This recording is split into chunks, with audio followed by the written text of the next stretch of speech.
माननीय नाना महाराज, माननीय रावसाहेब पाटील दानवे, अतुलजी सावे, नारायणजी कुके आणि उपस्थित सर्व वारकरी भगिनी आणि बंधूंनो, बोल सियापति रामचंद्र की, पवन सुत हनुमान की, उमापति महादेव की, बोलो जी भाई सब संतन की, सनातन हिंदू धर्म की, गो माता की, भारत माता की, छत्रपती शिवाजी महाराज की।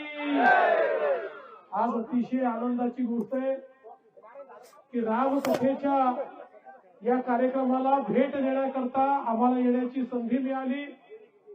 22 तारखेला राम मंदिराचं उद्घाटन होणार आहे आणि संपूर्ण भारत हा पुन्हा एकदा राममय होतोय, ही खरोखर आनंदाची गोष्ट आहे। आणि मी आमदार नारायण कुचे यांचं मनापासून अभिनंदन करेन की त्यांनी भव्य रामकथा कार्यक्रम आयोजित केला।